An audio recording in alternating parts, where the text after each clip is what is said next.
লোকজন ভিড় আছে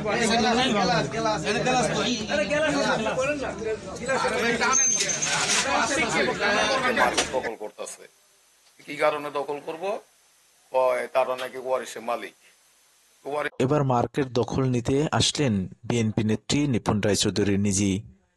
কেরানীগঞ্জের গার্মেন্টস পল্লীর আসমা টাওয়ার নামের মার্কেট দখল নিতে এসে নিপুণ রায়চৌধুরী তার দলবল নিয়ে ভাঙচুর ও লুটপাট করে মালামাল নিয়ে যাওয়া তাণ্ডব চালানোর অভিযোগ ওঠে তার বিরুদ্ধে। অভিযোগকারীরা বলেন, নিপুণ রায় দাঁড়িয়ে থেকে তার লোকজন দিয়ে মার্কেটে ভাঙচুর চালায় এবং ভুক্তভোগী পরিবারের সদস্যদের মারধর করে। সেখানে পুলিশ উপস্থিত ছিল বলে জানান তারা।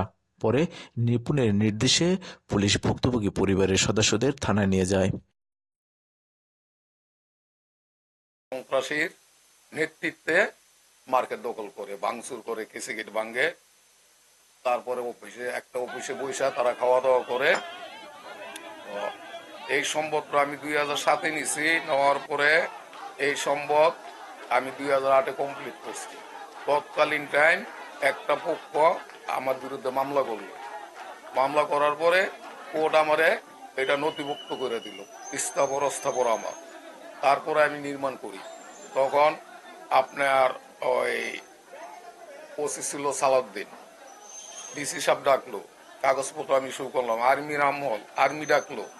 এটা ওই যে কনাল, ওই ব্যারিস্টারের মেয়ে, বিচারপতির মেয়ে কনা একজন দিয়ে মামলা করেছে। সেই মামলায় আমি রায়ও আছে আমার। রায়ের কপি নিয়ে আমি থানায় গেলাম, থানা থেকে পারমিশন নিলাম, আমার কাজ শুরু করলাম। তো ওই তৎকালীন টাইম এই নির্মাণ করতে গিয়ে তো টাকার দরকার। তখন আমি ব্যাংক সাপোর্ট নেই। আইডিয়াল সিটি থেকে আমি 7 কোটি টাকা নেই আমার ছেলের নামে।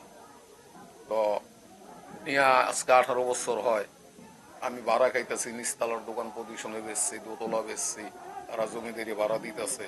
হঠাৎ করে গতকালকে এই সোহেলের নেতৃত্বে এই 600-700 লোক মার্কেটে হামলা দিয়ে মার্কেট দখল করে।